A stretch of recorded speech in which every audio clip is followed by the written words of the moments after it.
Kafkaesque clutches of the watch list with little hope of escape. Now, as the legislative director at the ACLU, I'd be the first to admit that sometimes it's not a bad thing when members of Congress can't come back to vote.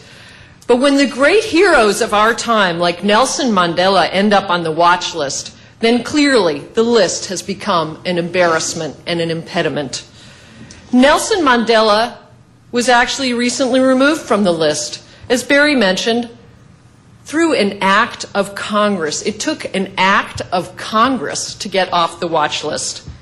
But now Congress needs to act to make sure that all the Robert Johnsons, Gary Smiths, hundreds of thousands, if not millions of other innocents have their names removed. The government must scrap the current bloated watch list and institute a smaller, worst of the worst list made up of actual terrorists, or at the very least, terrorism suspects. This would help ensure that innocent, law-abiding Americans are no longer delayed and detained, and that the focus is once again on those who would do us harm. But as we've seen over nearly 7 years, the Terrorist Screening Center, which administers the watch list, cannot be trusted to clean up its own mess. Congress must step in and legislate.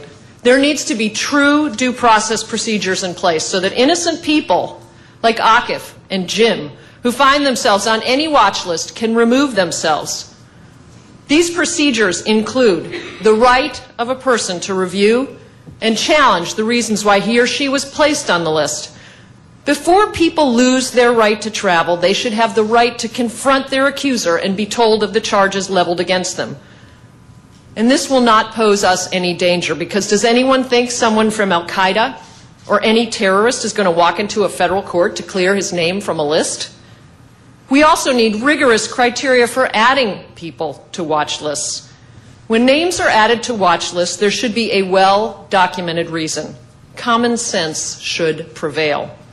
And we need effective procedures to help people like Jim and Akif remove their names from the lists. Because when the government keeps a list that results in restrictions on our freedom, it assumes the responsibility to fix that list when it's wrong. The Terrorist Screening Center should not wait for Congress to act. It should consider common sense measures to cut down the list dramatically. People are being harmed every day by the watch list, and the time for action is now, was actually yesterday. In addition, the President, if not this one, then the next, should issue an executive order requiring the list be reviewed and the names limited to those bent on doing us harm. But ultimately, you cannot trust a government agency to hold itself accountable, so these protections must be put into law. Our government has an obligation to the innocent Americans harmed by its policies. The Terrorist Screening Center and the Congress must act.